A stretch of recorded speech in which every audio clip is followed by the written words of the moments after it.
Ji, now the recording has begun. I'm starting the same paper that we मैंने कहीं रखा भी हुआ है। ये पड़ा हुआ है जी। Yes, this is your नहीं, this is your A this is again A1 का पेपर। क्या है जी, कहाँ गया वो पेपर? मैंने निकाल के तो रखा हुआ था। Right, let me just search for the paper। ये मैं बंद कर देता हूँ जो A2 वाले A1 वाले खुले हुए हैं। A2 P4 ये वाला 22 ये वाला पेपर हमारा है। इसमें हमने मैं आपको याद दिला दूं, वैसे हमने रिकॉर्डिंग मैंने लगाई हुई है। क्वेश्चन नंबर 2 पूरी डिटेल में कर लिया था। क्वेश्चन नंबर 3 इंडिफरेंस कर्व वाला पूरी डिटेल में कर लिया था। क्वेश्चन नंबर 4 लेबर मार्केट वाला अभी नहीं किया था। और अभी जो है एक सेकंड जी Muzaffar, you raise your hand. Sorry,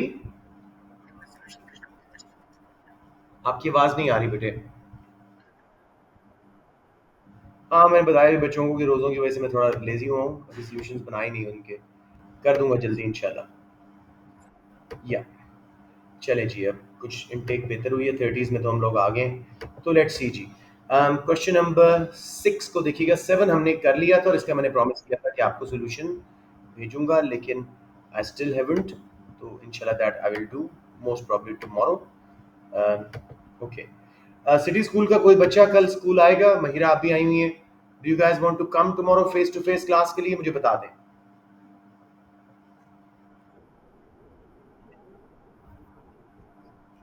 very good, आप लोगों की 1 to 2 क्लास है A2 की। 12 to 1 A1 की है और 1 to 2 आप लोगों की है, ठीक है। जरा जल्दी आ जाना, मुझे नहीं लगता ज़्यादा एएस के बच्चे आएंगे। चले लेट्स नाउ स्टार्ट। या अभी और बच्चा कोई नहीं आया, नासिफ। राइट जी, so we are going to look at question number 6। अभी एक 25 एंड 6 ये दो क्वेश्चन हमने देखने हैं। सॉरी जी, सॉरी महिरा। 1 to 2 मैं ग्रुप में मैसेज कर दूंगा, ग्रुप में मैसेज कर दूंगा। कल 1 to 2 A2 की है और 12 to 1 A1 की है। श्योर, लेट्स मूव ऑन जी। नंबर 5 को देखते हैं जरा। Many developing countries rely heavily on the production and export of primary products. This is the main cause of low levels of economic growth in developing countries, and therefore the main explanation for the low standards of living in these countries. उसने हमें एक assertion दी है और फिर उसके बाद कह रहा है discuss the extent to which you agree with this statement. We can agree with it fully और रिजेक्ट इट फुली, और agree with it partially and reject it partially. ये हमारे हाथ में है। तो वो हमें देखना चाह रहा है किस हद तक ये बच्चे इकोनॉमिक थ्योरीज को इवेल्युएट करने की पोजीशन में हैं। तो अब ये थोड़ा सा स्लोली चलते हैं। अब वो डेवलपिंग कंट्रीज का वर्ड नहीं बोलेगा, वो वर्ड बोलेगा लो इनकम कंट्रीज का। बात वही है, rely heavily on production and export of primary products. और फिर कह रहा है कि ये मेन वजह है जिसकी वजह से उनकी इकोनॉमिक ग्रोथ लो है और उनके लिविंग स्टैंडर्ड्स कम है। तो तीन हिस्से उसने जोड़े हुए हैं क्वेश्चन में। हमने थ्रू आउट इस क्वेश्चन में इन तीनों की बात करनी है। पहले तो हम की टर्म जरा ढूंढ लेते हैं। Developing countries, economic growth, standard of living. इन तीनों पे I am pretty comfortable, hopefully आप सबकी ग्रिप है। तो आप लोगों से ही पूछ लेता हूँ, डेवलपिंग कंट्रीज या लो इनकम कंट्रीज के कोई 4-5 फीचर्स समेत अच्छी सी एक डेफिनेशन बनाएं। I am giving it to you guys जी। बताइए कोई अच्छा सा स्टेटमेंट्स दें, 2-3, कि डेवलपिंग कंट्रीज या लो इनकम कंट्रीज क्या होते हैं।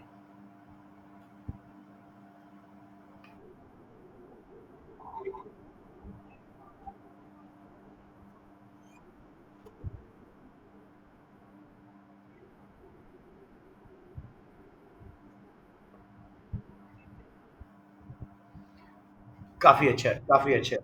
इन्होंने बहुत अक्लमंदी की है महिरा ने। इन्होंने जो हमारे इकोनॉमिक डेवलपमेंट के लिविंग स्टैंडर्ड्स के जो मेजर हैं उनको यूज किए हैं। लो इनकम पर हेड यानी लो रियल जीडीपी पर हेड। फिर उनका रिलायंस ऑन प्राइमरी सेक्टर ज़्यादा है। फिर उनका जो इंफ्रास्ट्रक्चर है वो ज़रा पुअरली डेवलप्ड है। आप और भी यूज़ कर सकते हैं। Low values of HDI, high poverty and you know what's it called, 12, unemployment and economic growth low, ये सब कुछ आप बता सकते हैं। Very good. अब मुझे बताएं, इसने बंद करके जाना बेटा। अब मुझे बताएं इकोनॉमिक ग्रोथ क्या होती है, कोई बच्चा डिफाइन कर दे, low levels of economic growth से क्या मुराद है,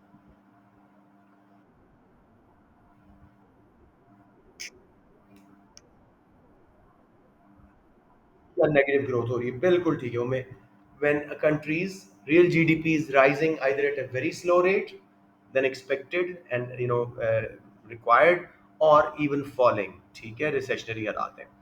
स्टैंडर्ड्स ऑफ लिविंग, इसके ऊपर आधा सा पैराग्राफ मुझे चाहिए, किसी अच्छे बच्चे ने जल्दी से बता दें।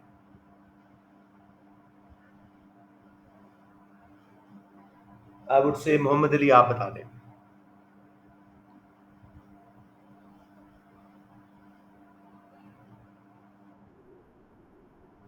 बस यही?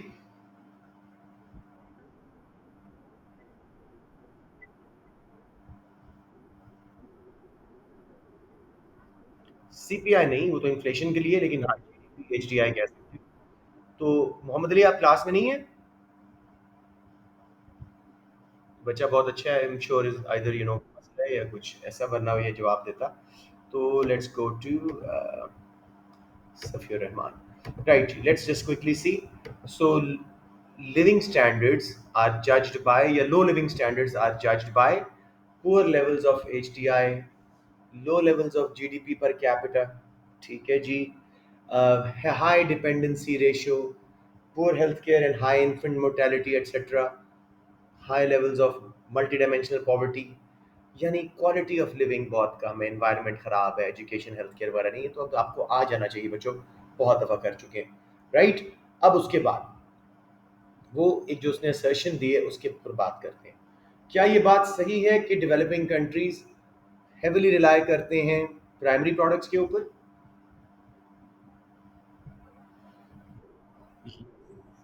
या जो हाँ नहीं, low income countries, less developed countries वो उस पे करते हैं। इन जनरल हमारे मुल्कों में प्राइमरी सेक्टर बड़ा होता है। तो yes, you right, the statement is correct कि जी developing countries या low income countries do rely on production and export of primary products. The reason for that is they tend to have a large population which is slightly unskilled and large expanse of land which is slightly fertile. Hence, they will focus more on production and export of primary goods. Now they have low value. Primary goods को हम value addition करके नहीं बेचते, raw ही भेज देते हैं बहुत थोड़ी वैल्यूडेशन के साथ। हेंस बहुत थोड़ा हमें एक्सपोर्ट रेवेन्यू अर्न होता है। फिर इनकी क्या मसला है प्राइमरी गुड्स का? इनकी डिमांड इन इलास्टिक है, because they are very basic necessities, लिहाजा डिमांड बहुत इन इलास्टिक है। सेकेंड मसला इनका क्या है? इनकी सप्लाई फ्लक्चुएट करती रहती है, मुसलसल वेदर कंडीशंस चेंज होने की वजह से। किसी साल प्राइस अच्छी गई तो गुड की जो है वो सप्लाई कम हो गई थी because of some natural disaster और समथिंग। किसी साल सप्लाई अच्छी हुई है तो आगे वर्ल्ड में प्राइस गिरी हुई है। तो as a result incomes of farmers and low value primary goods producers is low, which does cause a fall in X minus M part of aggregate demand, क्योंकि हम जो import कर रहे हैं they are very expensive luxury goods या tourism technology heavy वाली primary sorry second tertiary services हम import कर रहे हैं। सो ये मसला हो जाता है, ठीक है।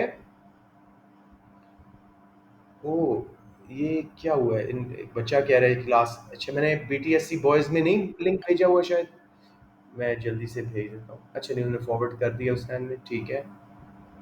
एक सेकंड जी, let me just sort it out. मैं जल्दी से ये भेज रहा हूँ। हालांकि मैंने अपने सारे ग्रुप्स के लिए भेजा था, somehow it just got missed, इसलिए मैं कहूँ कि बीटीएससी के बॉयज कम आए आज, राइट। तो ये हो गया जी। उसके बाद हम बात करेंगे कि इसलिए से फार्मर्स की इनकम कम और रिलाय हम कर रहे हैं हैवी इंपोर्ट्स पे, तो हमारा करंट अकाउंट डेफिसिट में जाएगा। एक्स माइनस एम गिरने की वजह से एग्रीगेट डिमांड गिरेगी, जिसकी वजह से अब हम बात करते हैं इकोनॉमिक ग्रोथ की। एग्रीगेट डिमांड गिरने से हमारा जीडीपी गिरेगा, इकोनॉमिक ग्रोथ गिरेगी, और डाउनवर्ड मल्टीप्लायर इफेक्ट आएगा depending on marginal propensity to consume. अगर ज़्यादा एमपीसी थी तो ज़्यादा डाउनवर्ड मल्टीप्लायर इफेक्ट आएगा, वरना थोड़ा। यहां तक किसी बच्चे को प्रॉब्लम आ रही हो? उसके अब थर्ड स्टेटमेंट पे जाते हैं। लिविंग स्टैंडर्ड्स क्यों लो हो रहे हैं? इसकी वजह से अगेन एग्रीगेट डिमांड गिरने से इनकम्स गिर रही हैं। इनकम्स गिरने की वजह से कंजम्पशन कम हो रही है, इन्वेस्टमेंट कम हो रही है और सेविंग्स कम हो रही है। सेविंग्स कम होने की वजह से अब कुछ बच्चे मेरे ख्याल में क्लास में आने वेट कर रहे होंगे। यस, सो उसकी वजह से सेविंग्स कम हो रही है। सेविंग्स कम होने की वजह से बैंक लेंड कम कर पा रहे हैं, मनी सप्लाई मुल्क में कम हो रही है। All of that is causing a negative multiplier effect और हमारे जो लिविंग स्टैंडर्ड्स हैं वो लो हो रही हैं बिकॉज एजुकेशन पे भी कम स्पेंडिंग कर पाते हैं हम, जिसकी वजह से डेवलपमेंट ट्रैप आ जाता है। Low spending on education, low productivity of workers, low incomes, low savings, बाकी फिर चलता है। इससे पॉवर्टी ट्रैप आता है। Low incomes, low saving means low investment again and low incomes again. तो आप तो ट्रैप्स बना सकते हैं। ये ट्रैप समझ आ रहे हैं? मैं बना के दिखा दूं एक दफा। हाँ, रास्ते में कहना है। Good, let's quickly make it जी। लेट्स सी, ये है मेरे पास एक पेज। ठीक है, मैं यहाँ पे जल्दी से आपको बना के दिखाता हूँ। ये है जी डेवलपमेंट ट्रैप। सबसे ऊपर इसमें वही बात, लो इनकम्स, जिसकी वजह से low spending on education and health care, जिसकी वजह से लो प्रोडक्टिविटी, जिसकी वजह से लो ग्रोथ, जिसकी वजह से लो इनकम्स, और ये सेल्फ रिपीटिंग साइकिल चलता रहेगा। पॉवर्टी ट्रैप सेम चीज है जी। लो इनकम्स, जिसकी वजह से लो सेविंग्स, लो सेविंग्स की वजह से लो ग्रोथ क्योंकि बैंक्स लेंड कम कर पाते हैं, लो ग्रोथ की वजह से दोबारा लो इनकम्स। ये भी सेल्फ रिपीटिंग साइकिल है, आपको अच्छे खासे दो पैराग्राफ बनाने में मदद करेगा। कोई कंफ्यूजन मेरा बेटा यहां तक? अनएम्प्लॉयमेंट डेफिनेटली होगी, लेकिन क्वेश्चन क्योंकि मेनली इकोनॉमिक ग्रोथ की बात कर रहे हैं तो हमने इकोनॉमिक ग्रोथ का जैसे ही किया तो बात पूरी हो गई थी। आप अनएम्प्लॉयमेंट पे डाउनवर्ड मल्टीप्लायर पे ले जाएं, बिल्कुल सही है जी। बेटे कोई और बच्चा कुछ पूछ रहा था? सॉरी। हाँ, गवर्नमेंट स्पेंडिंग भी कम है, एजुकेशन पे भी, हेल्थ केयर पे भी, इंफ्रास्ट्रक्चर पे भी। सो क्वालिटी ऑफ जो लेबर फोर्स है वो भी ड्रॉप हो रही है। हर लिहाज से हमारे लिविंग स्टैंडर्ड्स लो हो रहे हैं। सो बेसिकली प्राइमरी सेक्टर जो हमारा मेजर एक्सेलरेटर ऑफ ग्रोथ था, उसने परफॉर्म ना किया तो सेकेंडरी और टर्शरी पे प्रेशर पड़ेगा कि वो परफॉर्म करे और हमारी ग्रोथ को बेहतर करे। अब जी हमने उसकी स्टेटमेंट को यहाँ तक अपहेल्ड किया है कि जी बिल्कुल लो प्रोडक्शन ऑफ प्राइमरी गुड्स हमें लो इनकम्स देती है, जिसकी वजह से लो लिविंग स्टैंडर्ड्स होते हैं, जीडीपी वगैरह गिरता है, करंट अकाउंट डेफिसिट में जाता है। ये हमने उसकी स्टेटमेंट को एक्सेप्ट किया। अब मुझे बताएं, क्या सिर्फ यही वजह है कंट्री की डेवलप ना होने की? और क्या वजह है? हाई डेट रेशियो बहुत अच्छी है, जिसका हमें ठीक ठाक इंटरेस्ट और पे करना पड़ता है, जैसे पाकिस्तान को करना पड़ा, जीडीपी का बड़ा हिस्सा। उसकी वजह से कोई फंड्स ना बचे, डेवलपमेंट ट्रैप आया, पॉवर्टी ट्रैप आया। उसके अलावा क्या जी? Investment in education and training बहुत कम है।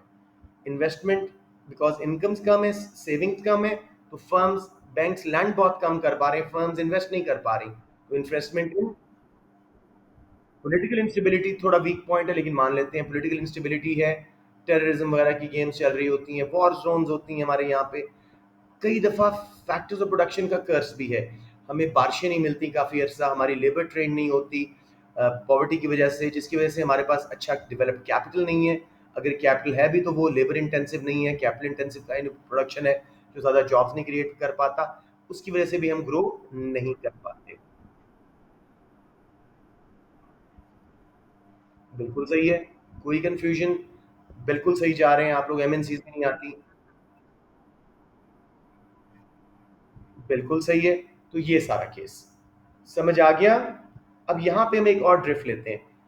एक्स माइनस एम के नीचे जाने से जब एक्सचेंज रेट नीचे जाता है तो हमारे मुल्क में इन्फ्लेशन आती है, ठीक है, और वो कॉस्ट पुश इन्फ्लेशन होती है, इससे फर्दर अनएम्प्लॉयमेंट होती है, मजीद इकोनॉमिक ग्रोथ कम होती है और लिविंग स्टैंडर्ड्स कम होते हैं। ठीक हो गया? इसकी वजह से स्टेटमेंट इज पार्शली ट्रू कि जी reliance on primary products and in their export brings us very little revenue, जिसकी वजह से ग्रोथ एंड लिविंग स्टैंडर्ड्स नहीं आ पाते। लेकिन साथ में लिविंग स्टैंडर्ड्स को जज करना सिर्फ ग्रोथ या जीडीपी के थ्रू सही बात नहीं है। हमें और मेजर्स भी यूज करने हैं, जिसमें एजुकेशन हेल्थ केयर वाला HDI आ जाता है, या एक्सटर्नल कॉस्ट वगैरह को देखने वाला न्यू म्यू आ जाता है, या MPI आ जाता है। तो हमें क्वालिटेटिव इंडिकेटर्स भी यूज करने हैं to find out living standards.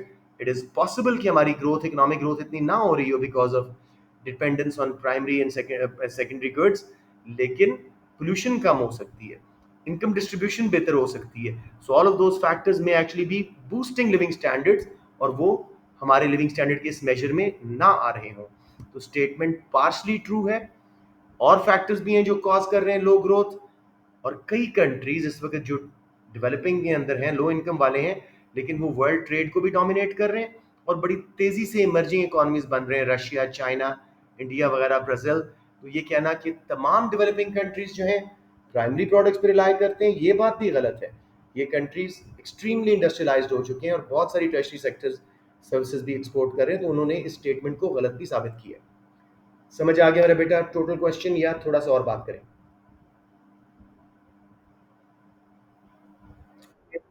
मैं जल्दी से आपको मार्क्स स्कीम दिखा देता हूँ। ये तो कोई और गलत सी मार्क्स स्कीम खुली हुई है। Yes, this should be it. या लेट मी सी जी, ये तो कुछ और था।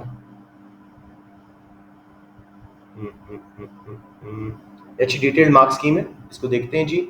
ये क्वेश्चन है, candidate should address three elements of the question. First, it is true that many undeveloped countries do rely heavily on the production and export of primary goods.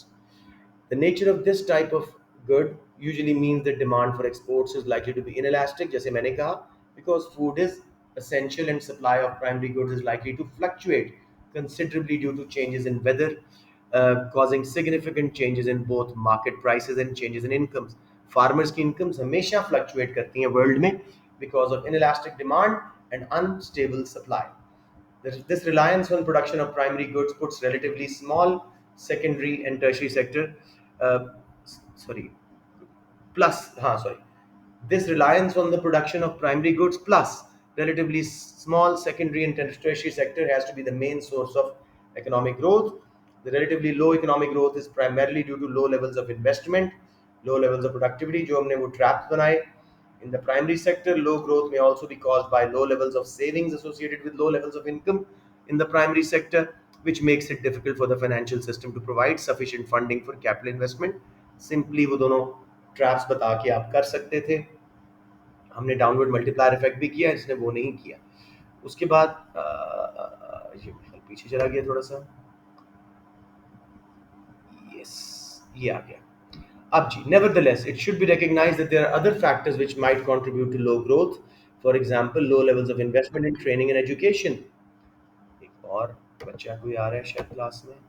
Yes, okay. उसके बाद जी हमारे पास आ गया, for example low levels of investment in training and education. Explain कीजिएगा इसको। उससे productivity low, savings लो, investment लो, और फिर लो growth.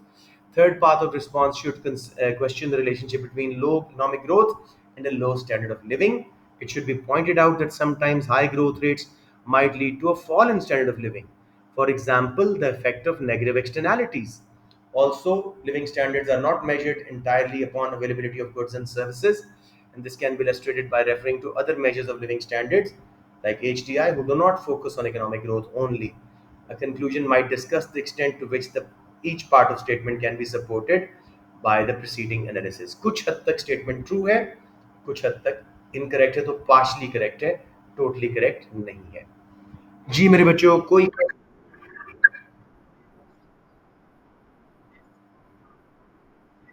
जी बिल्कुल रेफरेंस दें उनका। 25 मार्क का क्वेश्चन था, आपका तो 20 होगा, तो बिल्कुल रेफरेंस दें। So this one is done. Any questions before I move to the next question? Okay, let me just finish this one. अब नंबर 6 देखें जी। आई लाइक दिस क्वेश्चन, इस पे बहुत कुछ हमारे रिवीजन होती है। Government policies which rely on increasing budget deficits to solve the problem of unemployment will not be successful because they do not affect the natural rate of unemployment. ये question हमने किया तो नहीं था?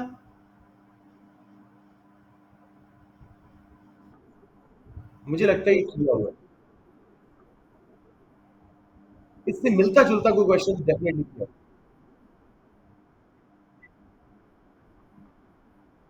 अच्छा मुझे बताएं थोड़ा सा ये क्वेश्चन किया है कि नहीं अभी तक, अभी इन पास पेपर्स।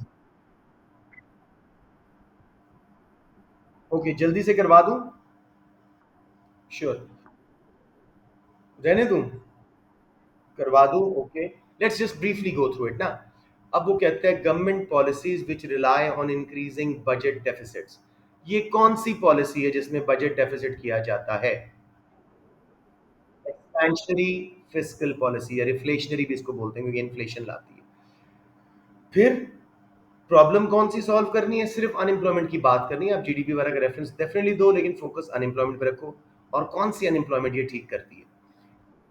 साइक्लिकल। फिर वो कहेगा जी ये सक्सेसफुल नहीं होंगी because natural rate of unemployment को ये इफेक्ट नहीं करती। तो पहले तीन की टर्म्स, बजट डेफिसिट इंक्रीज करने का क्या मतलब है, अनएम्प्लॉयमेंट का क्या मतलब है, और नेचुरल रेट ऑफ अनएम्प्लॉयमेंट का क्या मतलब है, ये तीनों हमने बताने हैं। So I start with Muzaffar Imran. बताएं इंक्रीजिंग बजट डेफिसिट से क्या मुराद है?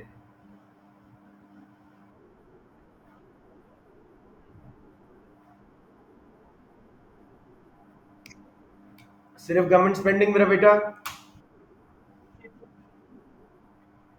हाँ तो इसमें I would like to start like a budget is a financial document for the coming year which shows the revenue of government from taxes and their proposed spending plans. Increasing budget deficits means government will reduce taxes, especially direct taxes, and increase their government spending to stimulate an economy. This is part of expansionary या reflationary fiscal policy. ठीक है। Unemployment की definition कौन बचा देगा?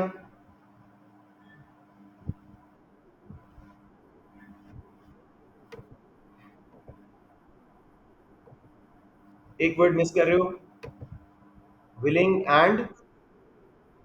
Yes. Unemployment refers to when people are willing and able to work but cannot find jobs. आखिरी जी natural rate of unemployment, इसका graph भी बनाना है और बताना है ये क्या होता है। कौन बच्चा मुझे अच्छी तरह 4-5 लाइंस में बताएगा what is the natural rate of unemployment?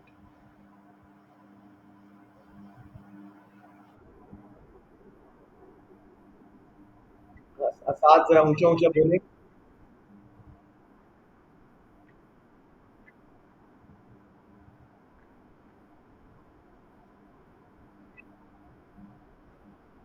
Pretty good, pretty good, pretty good. Mic बंद कर दे। Natural rate of unemployment refers to full employment level as per Keynesian theory. आमतौर पे 3% होती है। ठीक है। Natural rate of unemployment is the full employment level normally referred to, it is the PPC, it's also the long run aggregate supply curve. Right. अब इसकी हम थोड़ी सी बात करते हैं। This is when although economy is in equilibrium with aggregate demand for labor is equal to aggregate supply of labor, but there is still some unemployment due to aggregate labor force being greater than aggregate supply of labor.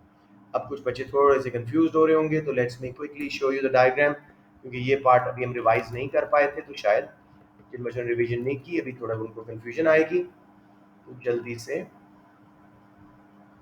इसका हम diagram बनाते हैं जी।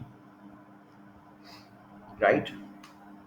ये आ गई हमारी aggregate supply of labour, ये आ गई हमारी एग्रीगेट डिमांड फॉर लेबर, ये आ गया जी इक्विलिब्रियम, इतनी लेबर हायर हो रही है और ये हमारा वेज रेट हो रहा है। अब इक्विलिब्रियम है लेकिन मसला क्या है, हमारी जो एग्रीगेट लेबर फोर्स है ये ऊपर थोड़ी सी पास आ जाएगी ALF, यहाँ से लेके पॉइंट ए तक हमारी इक्विलिब्रियम अनएम्प्लॉयमेंट है जिसको हम नेचुरल रेट ऑफ अनएम्प्लॉयमेंट कहते हैं।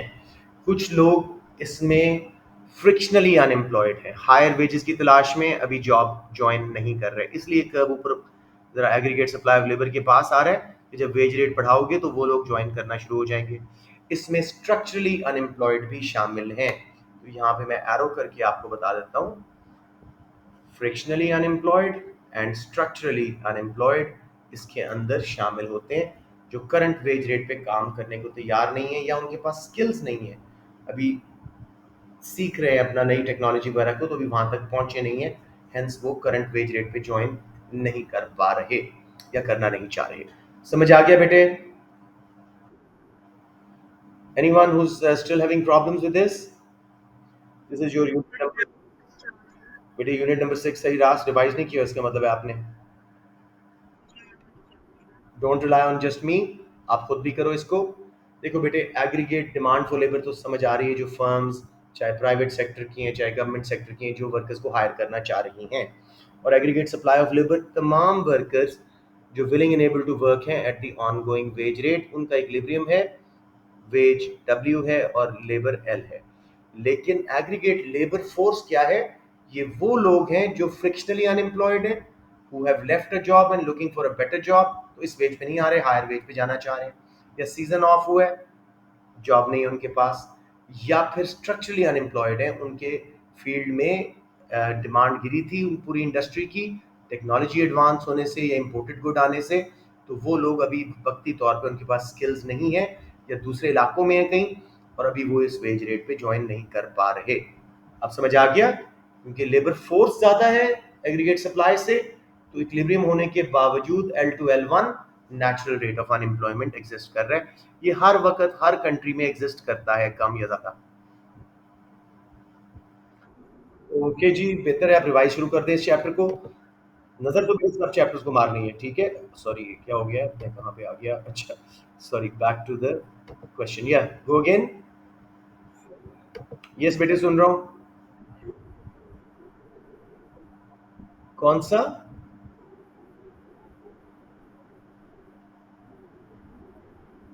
कौन सा वाला, कौन सा? हाँ हाँ, मैंने वो असल वाले बना दिए, यहाँ पे नॉर्मल वाले बना दिए, बात सही है। एग्रीगेट लेबर फोर्स अलबत्ता बाद में जरा पास करो ASL के, ठीक है? ये दोनों एक्सेप्टेड है, कोई इशू नहीं है। अच्छा जी, back to welcome, let's get back to the question. तो जी, अब गवर्नमेंट ने बजट डेफिसिट बढ़ाया।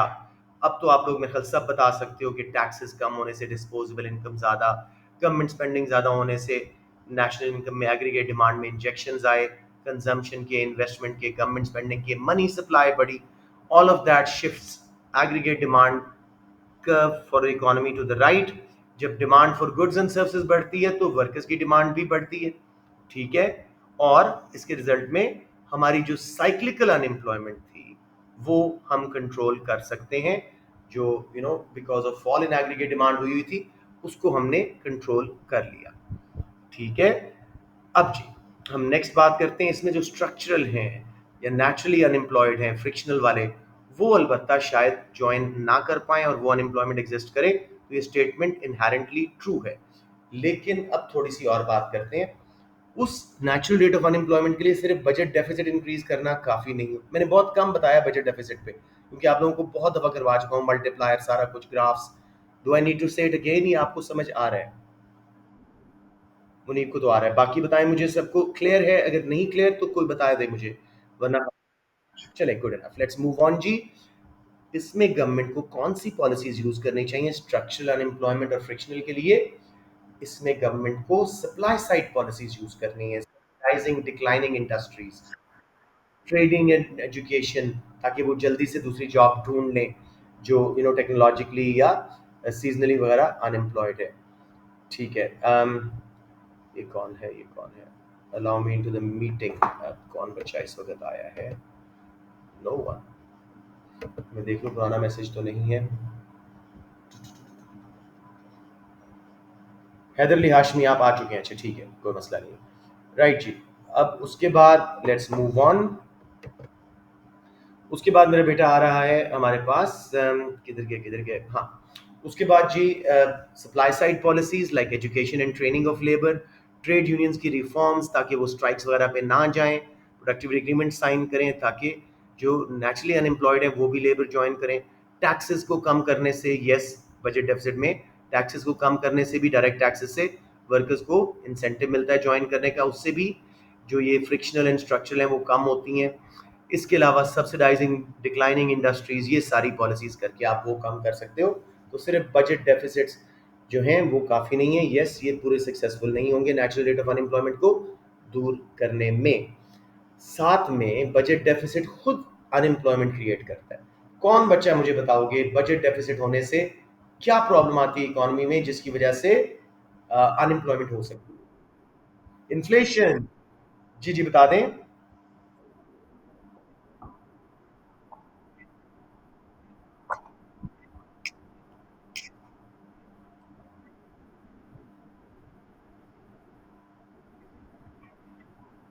Absolutely, perfect Munib, perfect.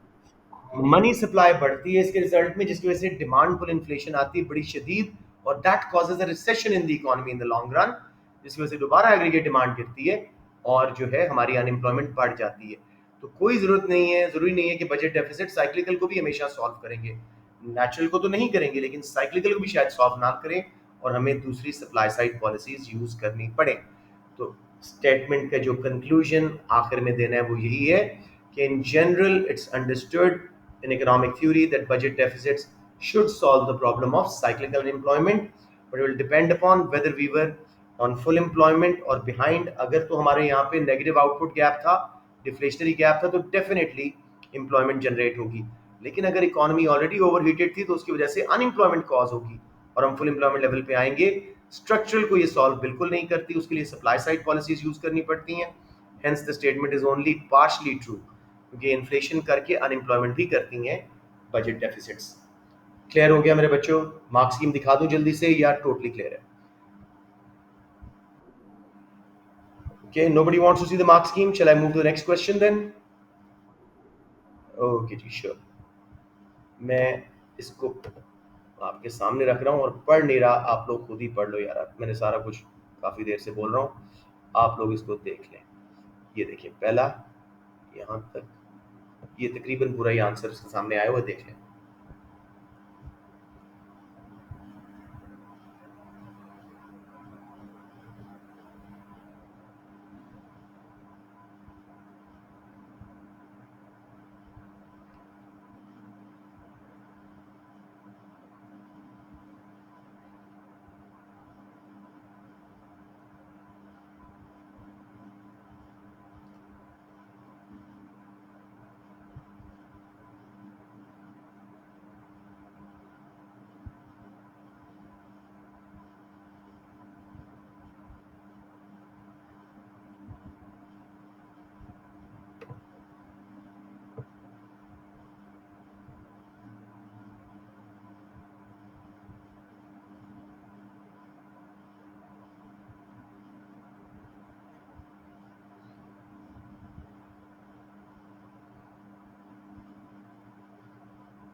एक पॉइंट मैंने मिस किया, यहाँ से मैं आपको थोड़ा सा यहाँ पे, ऑल्दो कुछ बच्चे पढ़ रहे थे, शायद मैंने डिस्टर्ब किया हो। ये क्राउडिंग आउट का effect, for example a budget deficit might lead to higher interest rates, it might have a negative effect on investment and aggregate demand and employment.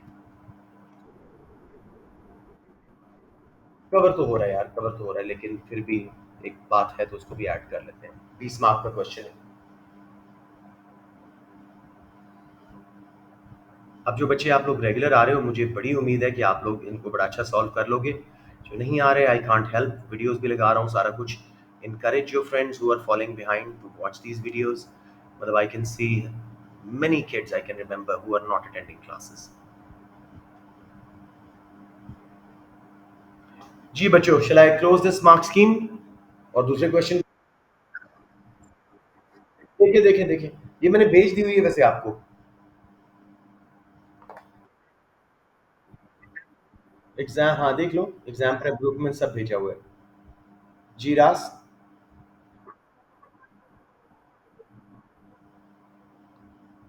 खुद ही सोचो, गवर्नमेंट स्पेंडिंग ज्यादा कर रही है, हमसे टैक्सेस कम ले रही है, तो मुल्क में मनी सप्लाई तो ऑटोमेटिकली बढ़ेगी। या मैंने आप लोगों को एक पूरा इसका सॉल्यूशन भेजा है जो कैम्ब्रिज ने खुद करके दिया है। ये तो मार्क्स स्कीम्स है ना, बकायदा एक एक क्वेश्चन को बड़ी डिटेल्ड में ये आज प्लीज जाके देखें, स्पेसिमेन पेपर आंसर्स के नाम से बड़ा डिटेल्ड स्पेसिमेन पेपर, सॉरी ये तो 22 है।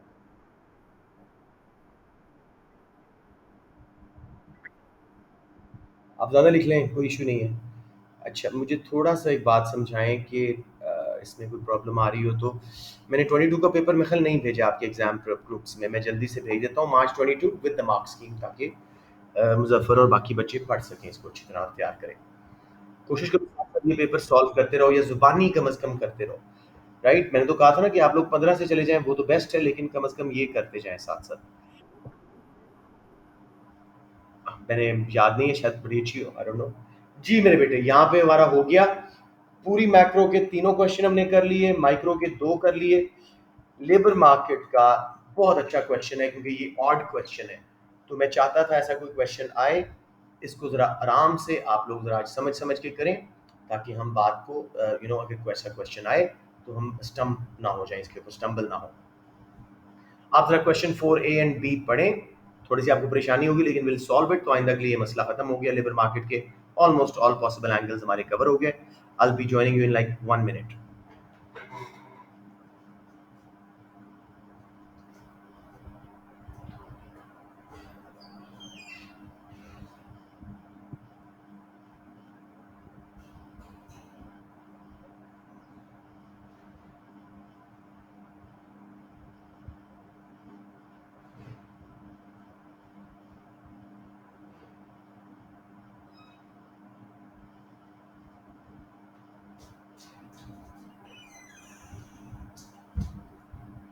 जी बच्चों, क्वेश्चन पढ़ लिया होगा आप लोगों ने। I am just gonna repeat it once more for the video. A profit maximising firm operating in a perfectly competitive labor market might decide to increase the number of workers it employs but will not choose to increase wage rates. 12 mark का question है। Discuss the extent to which you agree with this statement. Majority of the statement is true. सबसे पहले मुझे बताएं question की statement discuss से ऊपर जो लिखी हुई है, a profit maximizing firm in a perfectly competitive labor market। सबसे पहले इस आंसर को कैसे स्टार्ट करेंगे? जी, ये 5-6 फीचर्स जो है ना, परफेक्टली डिफाइन नहीं होता, मतलब 6-5 फीचर बताओगे तब जाके परफेक्टली कंपैरेटिव लेबर मार्केट के मार्क्स आपको मिलेंगे। जी, क्या होते हैं? सिर्फ नाम बता दें मुझे। क्या-क्या फीचर्स रिक्वायर्ड हैं फॉर अ मार्केट? दोबारा बोलें। होमोजेनियस लेबर, और बोलें। Wage table, perfect knowledge. इसमें नहीं मेरे, वो फर्म्स में होता है। खैर, large number of buyers and sellers. M profit maximisers हैं, एमसीएल एमआरपी पे हायर करते हैं। समझ आ गया? बस परफेक्ट, ये 5-6 फीचर्स अब आप लोगों को रट जाने चाहिए। Homogeneous labour, wage takers, many buyers and sellers of labour which are all wage takers. Supply curve perfectly elastic है सब इंडिविजुअल फर्म्स का। वेज सॉरी क्या उसको बोलते हैं, परफेक्ट इन्फॉर्मेशन है फर्म के पास भी, लेबर के पास भी।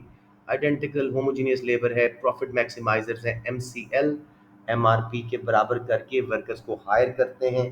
नो बैरियर्स टू एंट्री और एग्जिट, यानी geographical and occupational mobility of labour है। यहाँ करने के बाद अब हम क्या करेंगे जी? कैसे डिमांड एंड सप्लाई के थ्रू परफेक्ट लेबर मार्केट में वेज डिटरमिन होती है, बहुत briefly.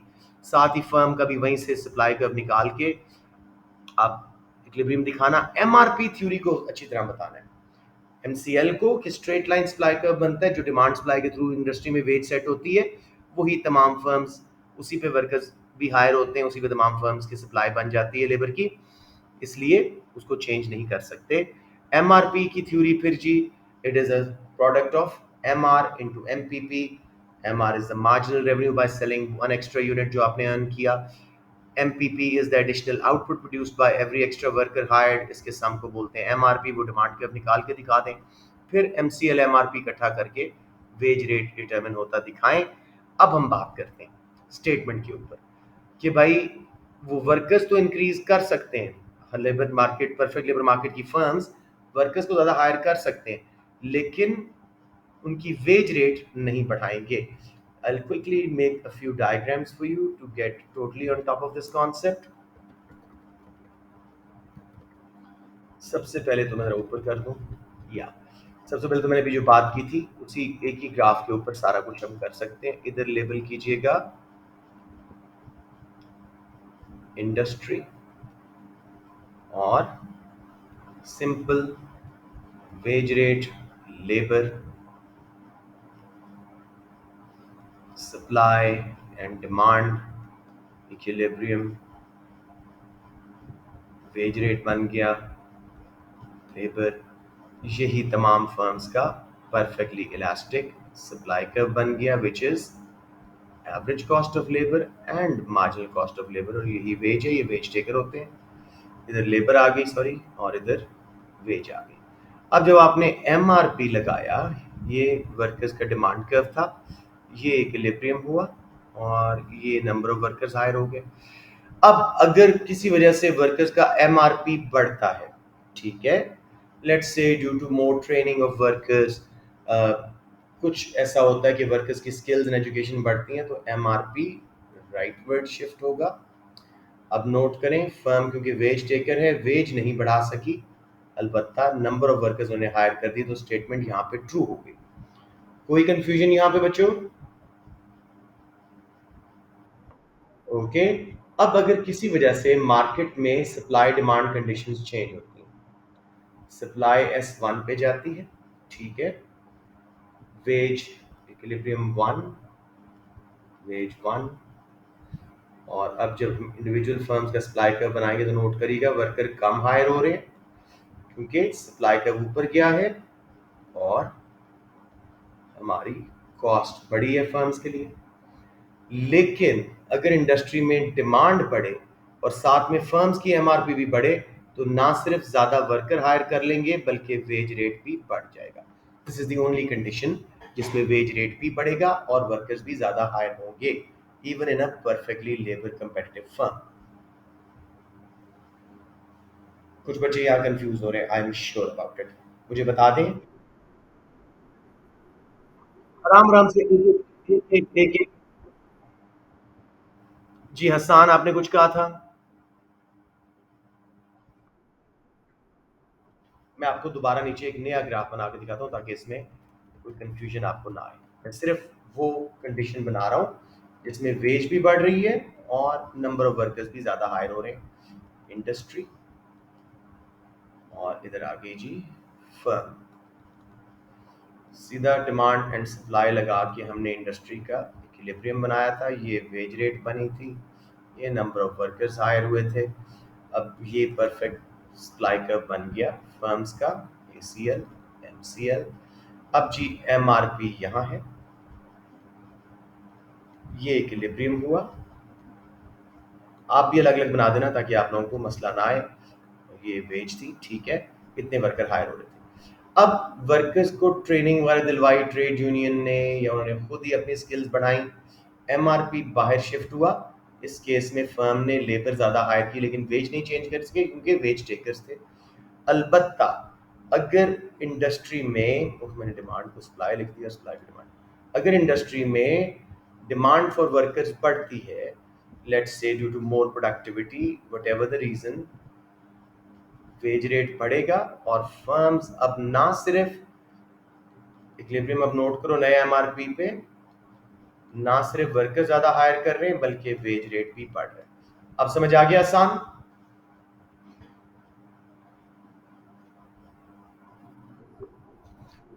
Anyone who struggling still?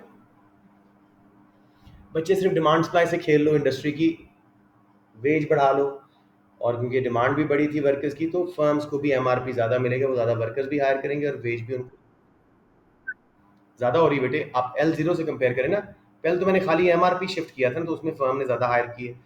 पहले से L0 से L2 ज्यादा वर्कर हायर हो रहे हैं और वेज भी ज्यादा हो रही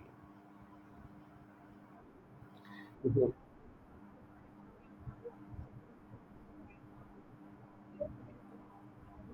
नहीं होती, करके देख लो, वर्कर्स कम हायर होंगे क्योंकि वेज ऊपर चली जाएगी।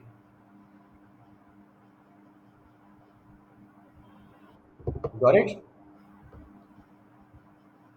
ओके जी, दिस इज इट नाउ, ये पार्ट हो गया। अच्छा, ये और क्वेश्चन था, मैंने कहा अच्छी तरह करवा दूं।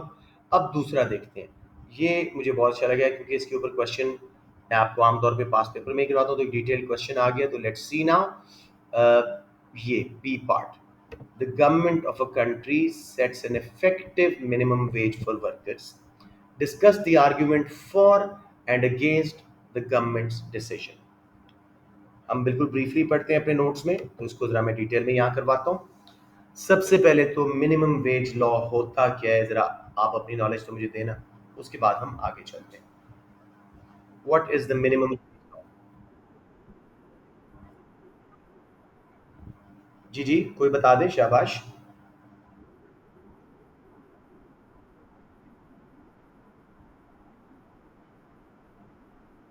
ठीक है, बहुत अच्छे। थोड़ा सा और बताएं, what is minimum wage law, किसके लिए किया जा रहा है ये, किस टाइप के वर्कर्स के लिए, कौन से वर्कर्स के लिए? ये सिर्फ अनस्किल्ड वर्कर्स पे अप्लाई करता है। ठीक है, तो आपने बोलना है a minimum wage law is a government's law applied for unskilled workers where the firms are required to charge to pay above an equilibrium wage rate. It's only effective above equilibrium wage rate. It is set for unskilled workers so that their incomes and living standards may rise. ठीक है जी। अब इसका graph exactly trade unions वाला है जो हम perfect market में बनाते हैं। ठीक हो गया, लेकिन ग्राफ में चले जल्दी से बनाता हूँ, फिर हम इसकी थ्योरी पहले समझते हैं ना आज अच्छी तरह। इसकी थ्योरी है क्या? somebody joining? नहीं, अच्छा मेरी कॉल खत्म हो रही है, काफी सारे बच्चे चले गए। चलें, let's see. Simply trade unions वाला आपने ग्राफ बनाना है, सिर्फ लेबलिंग फर्क करनी है और ये मिनिमम वेज का ग्राफ बन जाएगा। जी बेटे, supply of labour, demand for labour, wage rate, labour, पूरे लेबर मार्केट के यही लेबल्स हैं। इक्विलिब्रियम, ये वेज रेट था, इतने वर्कर्स हायर्ड थे।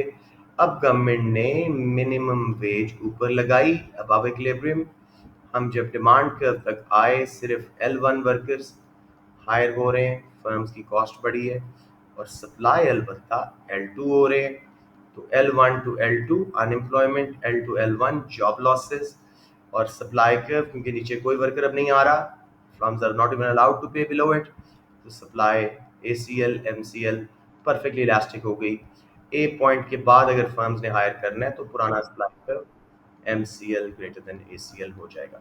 अब जरा थोड़ा सा लॉजिकली मुझे बताएं, इस मिनिमम वेज लॉ के फायदे क्या हैं?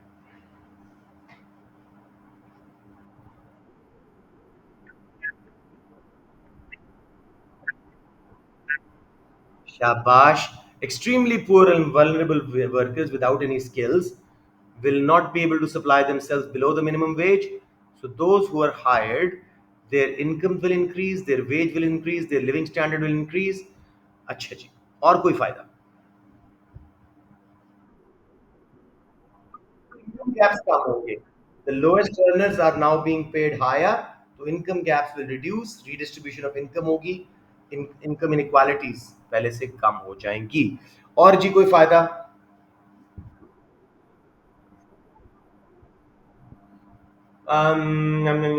चलें और बताएं। फर्म्स क्या करेंगी, उनकी कॉस्ट बढ़ रही है, what will they do to try and minimize this cost now? नहीं, प्राइसेस बढ़ाना तो नुकसान में जाएंगे हम।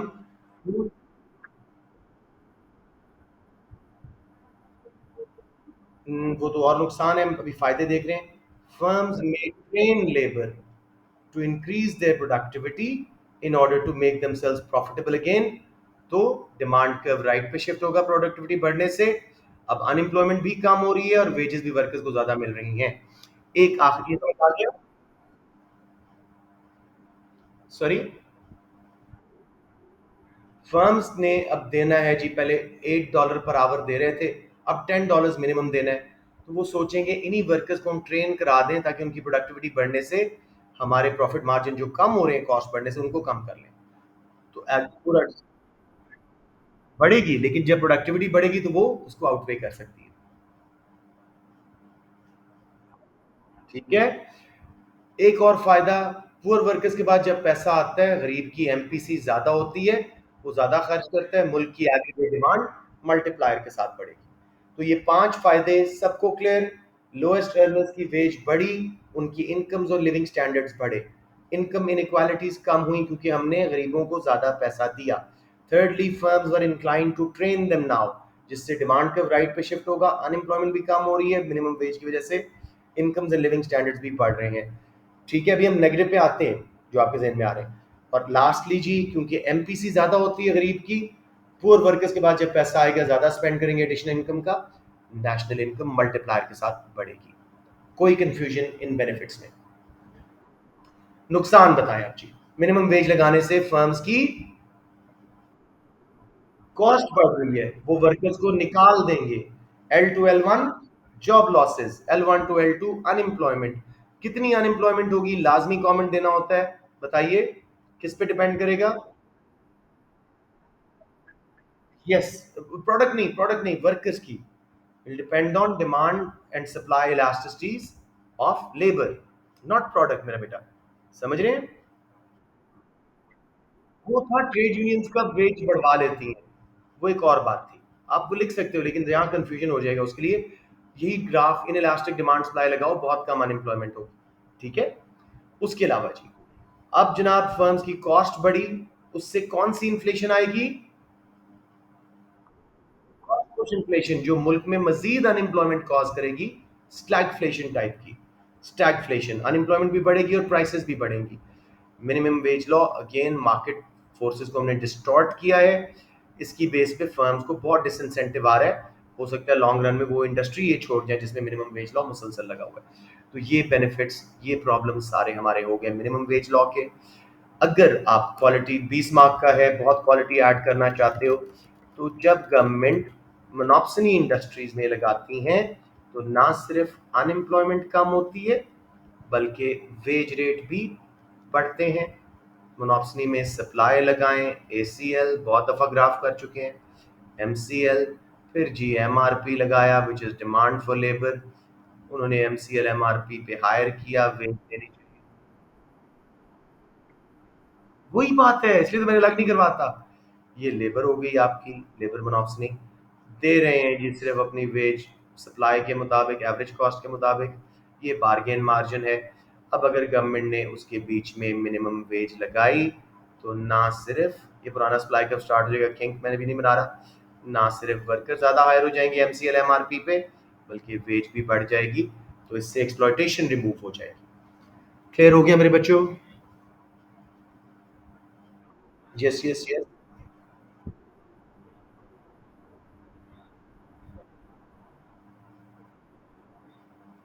आप कहते हो कि ब्लैक मार्केट्स वगैरह छुप के, कह सकते हैं, कह सकते हैं, ठीक है। तो ये हो गया जी पूरा इसका आंसर। अब मैं ज़रा आपको इसकी मार्क स्कीम दिखा रहा हूँ, ये जल्दी से देख के हम क्लास, मतलब हमारा बहुत टाइम खत्म हो रहा है। ये जिसका मैं बल्कि शेयर कर देता हूँ, मैंने शेयर नहीं की हुई है, कहीं और कर रहा हूँ, ये क्लास बंद हो जाएगी मुझे लगता है। या answer should clearly identify and explain why government might wish to increase the minimum wage. Unskilled workers की वेज बढ़ाने के लिए aims might include to increase basic living standards and ensure a more equitable distribution of income, encourage individuals to get a job and encourage labor productivity. Analysis should then attempt to show the impact of a minimum wage. Graph बनाया which will be different depending on type of market. Under consideration हमने perfect imperfect दोनों को किया and or respective elasticities of supply and demand for labor in each case. Potential benefits to the macroeconomy might be discussed. It can be argument incentive effect of higher wages might lead to higher levels of productivity, जो मैंने demand curve right पे shift किया, उससे workers training वाले लेते हैं, firms उनको करवा देती हैं। However, depending on the type of market referred to above, such a minimum wage might lead to significant job losses. Also, this policy might lead to significant increase in government expenditure, which might have to be financed by higher levels of taxation. ये मैंने miss किया था, tax लगाने पड़ेंगे government को इसको finance करने के लिए। Additional reference to possible negative macro economic effects, unemployment, वो सारा मल्टीप्लायर वगैरह आप कह सकते हो। For example cost push inflation. A conclusion should attempt to address the specific question based on proceeding analysis. तो मिनिमम वेज कहाँ एप्लीकेबल है, जहाँ डिमांड एंड सप्लाई इनइलास्टिक हैं या मोनोप्सनी मार्केट्स हैं, otherwise it'll cause more macroeconomic problems such as unemployment compared to the benefits। जी बच्चों, बंद कर रहा हूँ मैं क्लास, कोई क्वेश्चन है तो जल्दी से पूछ लें। ओके, ये मैंने क्या किया? अच्छा वो खत्म हो गई थी शायद इसलिए। जी मेरा बेटा।